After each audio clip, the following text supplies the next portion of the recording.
নমস্কার বন্ধুরা, আমার ইউটিউব চ্যানেলে আপনাদেরকে জানাই স্বাগত। বন্ধুরা, আজকে আমি আপনাদেরকে শোনাবো একটি ভূতের গল্প। হেমেন্দ্র কুমার রায়ের লেখা জ্বলন্ত চক্ষু। শুরু করছি আজকের গল্প। 1। সেরাইকেলা থেকে আসছিলুম কলকাতায়। সেকেন্ড ক্লাস কামরায় আমি ছিলুম একলা। অচেনা লোকের মুখ দেখতে হবে না বলে মনটা হলো খুব খুশি। ট্রেনে মানুষ হয় বিশেষ রূপে স্বার্থপর। জানলার ধারে বসে খানিকক্ষণ দেখলুম চাঁদের আলো দিয়ে ধোয়া নির্জন পৃথিবীটাকে। ছবিতে আঁকা পাহাড় আর বন, মাঠ আর নদী। আরো দূরে চোখ চালালে মনে হয় সেখানে যেন গড়ে উঠেছে অজানা অচেনা অস্ফুট এক স্বপ্নরাজ্য। নির্জনতার ভিতর দিয়ে ঊর্ধ্বশ্বাসে ছুটে ট্রেন গতি কমিয়ে প্রবেশ করলে জনকোলাহল মুখর জামশেদপুর স্টেশনে। সেইখানেই লুপ্ত হলো আমার একলা থাকার আনন্দ। হঠাৎ কামরার দরজা খুলে গেল সশব্দে। ভেতরে নিঃশব্দে এসে দাঁড়ালো এক বৃদ্ধ শিখের দীর্ঘ মূর্তি। তার সমস্তই মস্ত, লম্বা চওড়া প্রকাণ্ড দেহ, প্রকাণ্ড দাড়ি গোঁফ, প্রকাণ্ড পাগড়ি। বয়স 60-এর ওপরে বোধ হয়, কিন্তু বলিষ্ঠ দেহ সিধে হয়ে রয়েছে, সরল শস্যের মতো। সুতীক্ষ্ণ দৃষ্টির ভিতর দিয়ে বেরুচ্ছে যেন আগুনের ফিনকি। আগন্তুক এদিককার একখানা আসন দখল করলে। লক্ষ্য করলুম তার সঙ্গে মোটঘাট কিছুই নেই। সে বেশি দূরের যাত্রী নয় ভেবে মনে মনে কিঞ্চিৎ আশ্বস্ত হলুম। শিখ যাত্রী আমার দিকে তাকিয়ে রইল নীরবে নির্নিমেষ নেত্রে। ভালো লাগলো না তার দৃষ্টির তীব্রতা। জানলার দিকে মুখ ফিরিয়ে বসলুম। পাহাড় আর জঙ্গল, আলোক আর অন্ধকার, নির্জনতা আর নিস্তব্ধতা। যদিও রেলগাড়ির শব্দ ভেঙে দিচ্ছিল স্তব্ধতাকে, কিন্তু এভাবে কতক্ষণ আর বাইরের দিকে তাকিয়ে থাকা যায়। কবিরা হয়তো সারা রাত জেগে বসে পাহাড়ে, প্রান্তরে, বনে জ্যোৎস্নার উৎসব দেখতে পারেন, কিন্তু কবিতা লেখা দূরের কথা, নীল কাকে বলে তাই আমি জানি না। আবার ভিতর দিকে ঘুরে বসলুম।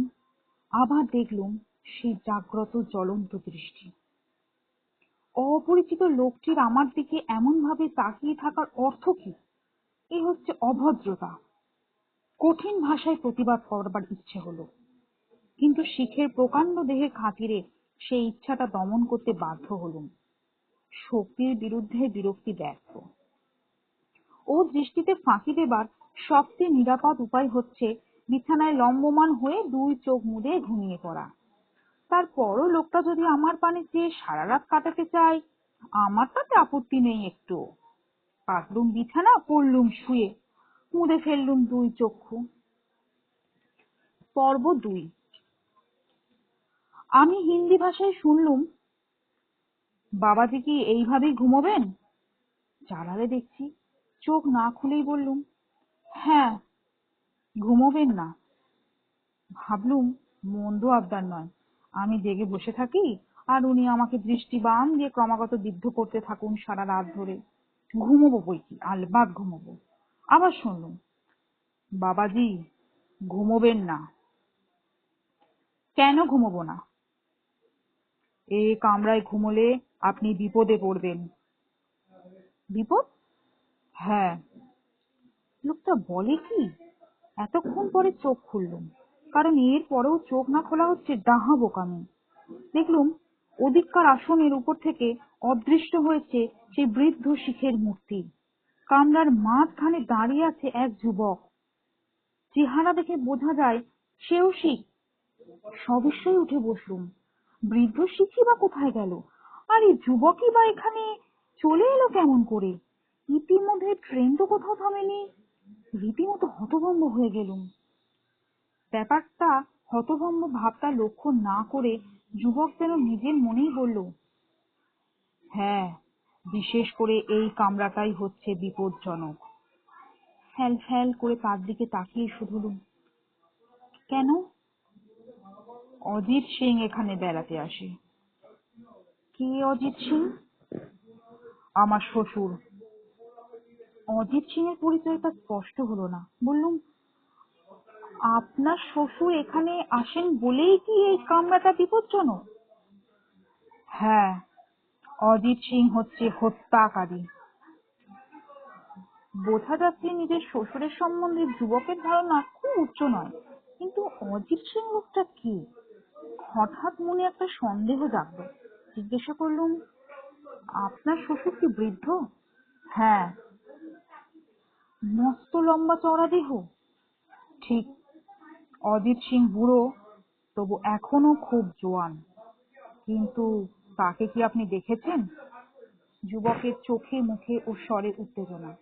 বললুম, তাকে আমি দেখেছি জানি না, তবে জামশেদপুর থেকে এক বৃদ্ধ শিখ এই কামরায় উঠেছিল বটে। কখন সে নেমে গিয়েছে তা বলতে পারি না, বোধহয় আমি তখন ঘুমিয়ে পড়েছিলুম। যুবক ব্যস্তভাবে কামরার এদিক থেকে ওদিক পর্যন্ত গিয়ে আবার ফিরে আমার কাছে এসে দাঁড়ায়। তাহলে এর মধ্যে অজিত সিং এখানে এসেছিল? হায় হায়, এত করেও তাকে ধরতে পারলুম না। নিশ্চয়ই সে আমার ভয়েই পালিয়েছে। ধূর্ত শয়তান! আর বাবুজি, তুমিও বেঁচে গিয়েছ। মানে? আমি এখানে না এলে তোমাকে সে খুন করত। কি অপরাধে? অপরাধ কি আবার, বিনা অপরাধে। সে হচ্ছে হিংস্র পশুর মতো। এই কামরায় সে কয়েকজন যাত্রীকে খুন করেছে, তোমাকেও করত। গা শিউরে উঠল। এ যা বলছে তাকে সত্য? বৃদ্ধ শিখের সেই অসহনীয় দীপ্ত চক্ষুর কথা মনে হলো। তার দৃষ্টিতে একটা হিংস্র বন্য ভাব দেখেছি বটে। বাঘ হয়তো সেইভাবেই তাকায় শিকারের দিকে। যুবক বললে, অজিত সিং তাই আমাকে খুন করেছে, আর সেই অপরাধে তার ফাঁসি হয়েছে। ফাঁসির পরেও আমি তাকে ছাড়িনি। তার পিছনে পিছনে সর্বদা আছি ছায়ার মতো। আর কত কাল এইভাবে যাবে জানি না, কিন্তু একদিন না একদিন তাকে ধরবই ধরবো। আর শোনো বাবুজি, সে আমাকে খুন করেছিল এই কামরার ভিতরেই। সাবধান, খুব সাবধান। এখনো এই কামরায় এলে তার মাথায় যাবে খুনের নেশা। পর্ব ৩। ট্রেন একটা স্টেশনে এসে দাঁড়িয়েছে। যুবক হঠাৎ কামরার দরজা খুলে বাইরে বেরিয়ে গেল। যুবককে খুন করার অপরাধে অজিত সিংহের ফাঁসি হয়েছে এবং তারপরেও ট্রেনে চড়ে ভ্রমণ করছে তারা দুজনে। চমৎকার গল্প! কোন গাঁজাখুরি উপন্যাসের লেখকও এমন উদ্ভট কল্পনা মাথায় আনতে পারে না। ট্রেন ছুটছে। খানিকক্ষণ বাইরের দিকে তাকিয়ে উন্মত্ত যুবকের কথা ভাবতে লাগলুম। তারপর মনে মনে হেসে আবার শয়নের উদ্যোগ করছি। হঠাৎ চোখ পড়ল ওদিককার আসনে। একটি চরম বিস্ময়! মূর্তির মতো স্থির হয়ে বসে আছে সেই বৃদ্ধ শিখ। তার জ্বলন্ত চোখ দুটো স্থির হয়ে আছে আমার দিকে। প্রথমটা আমার সর্বাঙ্গ আচ্ছন্ন হয়ে গেল দারুণ আতঙ্কে। হিংস্র হত্যাকারী অজিত সিং, যাত্রীদের সে খুন করে। আমার এখানে তার আবির্ভাবের কারণ কি? এতক্ষণ কোথায় লুকিয়েছিল সে? তারপরেই মনে পড়ল সব কথা। আমি হো হো করে হাসতে লাগলুম। পুরু ভুরু সংকুচিত করে বৃদ্ধ বিরক্ত স্বরে বলল, হাসছো কেন? তুমি কি অজিত সিং? আমার নাম তোমাকে কে বললে? তোমার জামাই। কে? শের সিং? সে আর কি বলেছে? তাকে তুমি খুন করেছো, তাই বিচারে তোমার ফাঁসি হয়েছে। সত্য কথা। আমি আবার হো হো করে হেসে উঠলুম। তোমরা শ্বশুর জামাই কেউ কম যাও না, ধন্য তোমরা। কিন্তু এ কিরকম ঠাট্টা? ঠাট্টা? ঠাট্টা নয় তো কি? চলন্ত ট্রেনে ওঠানামা করে যাত্রীদের মিথ্যে ভয় দেখিয়ে তোমরা কি আনন্দ পাও বাবা? কিন্তু জেনে রাখো, আমি এত সহজে ভয় পাবো না। অজিত সিংহের চোখ দুটো আরো তীব্র হয়ে উঠল, কিন্তু মুখে সে কিছুই বললে না। নিহত শের সিং আর ফাঁসি কাটে মৃত অজিত সিং দুজনেই জীবন্ত। দুজনেই হয়তো বিনা টিকিটে রেলপথে ভ্রমণ করছে আর খোশ মেজাজে করছে যাত্রীদের পিলে চমকে দেবার চেষ্টা। এমন আজগুবি ঠাট্টার কথা কে কবে শুনেছি? দোহাই সিংহ মশাই, দয়া করে অমন কটমটি আমার দিকে আর চেয়ে থাকবেন না। ঠাট্টারও একটা সীমা আছে। আপাতত আমাকে একটু ঘুমোতে দেবেন কি? নইলে আমি অন্য কামরায় যেতে বাধ্য হব। পরের স্টেশন আসতে আর দেরি নেই। অজিত সিং গম্ভীর স্বরে ধীরে ধীরে বলল, তোমার ধারণা আমরা তোমার সঙ্গে ঠাট্টা করছি? নিশ্চয়ই। তোমার ধারণা আমরা জীবিত, তাহার বলতে মূর্খ। অজিত সিং দাঁড়ালো। তার কাঁধ থেকে পৈতার মতো বন্ধনীতে ঝুলানো কৃপান তুলে উঠল। জল জল করছে তার দুটো নৃশংস চক্ষু। মনে মনে প্রমাদ গুণে ভাবলুম, ব্যাপার তো সুবিধার বলে মনে হচ্ছে না।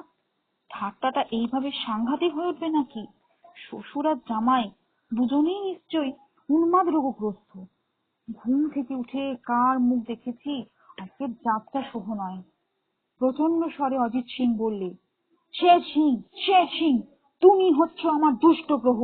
কুক্ষণে আমি তোমাকে হত্যা করেছিলুম। আমার প্রাণ থেকে অনেক শিকার তুমি কেড়ে নিয়েছো, কিন্তু আজ আর তুমি পারলে না। তুমি আসছো জেনেই আমি গা ঢাকা দিয়েছিলুম, কিন্তু তুমি বিদায় হবার পর আবার আমি ফিরে এসেছি। এবার আমার হাত থেকে কেউ আর শিকার ছিনিয়ে নিতে পারবে না। এবারে জয়ী হব আমি। হা হা হা হা হা। কি ভীষণ সেই অট্টহাস্য! ফেটে গেল যেন আমার কান। কাঁপতে কাঁপতে আমি উঠে দাঁড়ালুম। আচমবিতে নিভে গেল কামরার আলো। বিস্ফারিত চোখের সামনে দেখলুম নীলবর্ণ অগ্নিতে ভরা দুটো নিষ্ঠুর, ক্রুদ্ধ ও বুভুক্ষু দৃষ্টি ধীরে ধীরে এগিয়ে আসছে আমার দিকে। পায়ে পায়ে পিছুতে পিছুতে কামরার এক প্রান্তে গিয়ে দাঁড়ালুম। সেই অপার্থিব ভয়ঙ্কর চোখ দুটো তখন যেন জ্বলছে দাউ দাউ করে। দৈবগতিকে হাত লেগে গেল বৈদ্যুতিক বাতির চাবিতে। দপ করে আবার জ্বলে উঠলো আলো। সঙ্গে সঙ্গে বাইরেও দেখা গেল সারি সারি বৈদ্যুতিক আলোক, জনতার কণ্ঠস্বর। ট্রেন প্রবেশ করেছে খড়গপুর স্টেশনে। কামরার ভিতর দাঁড়িয়ে আছি একলা আমি। কোথায় অজিত সিং আর তার সেই জ্বলন্ত চক্ষু? আমার মাথা কি হঠাৎ খারাপ হয়ে গিয়েছিল? আমি কি এতক্ষণ ধরে এক দুঃস্বপ্ন দেখছিলুম? স্বপ্নই হোক আর যাই হোক বাবা, আর এ কামরায় নয়। চুলোই যাক একলা থাকার আনন্দ। আমি চাই এখন জনতায় পরিপূর্ণ একখানা কামরা। বসবার জায়গা না পেলে দাঁড়িয়ে যেতে রাজি আছি। তাড়াতাড়ি প্ল্যাটফর্মে নেমে পড়ে চিৎকার করলুম, কুলি কুলি। বন্ধুরা, আজকের গল্পটি এখানেই শেষ হলো। আর বন্ধুরা, আমার এই গল্পটি আপনাদের কেমন লাগলো সেটা কিন্তু আমাকে অবশ্যই কমেন্ট করে জানান। আর যদি এই গল্পটি আপনাদের ভালো লেগে থাকে তাহলে একটা লাইক দেবেন, আর অবশ্যই আমার চ্যানেলটিকে সাবস্ক্রাইব করতে ভুলবেন না, আর বেল আইকনটি কিন্তু প্রেস করতে ভুলবেন না। তাহলে আমার যে কোনো গল্পের নোটিফিকেশন সবার আগে পৌঁছে যাবে আপনার কাছে। নমস্কার বন্ধুরা।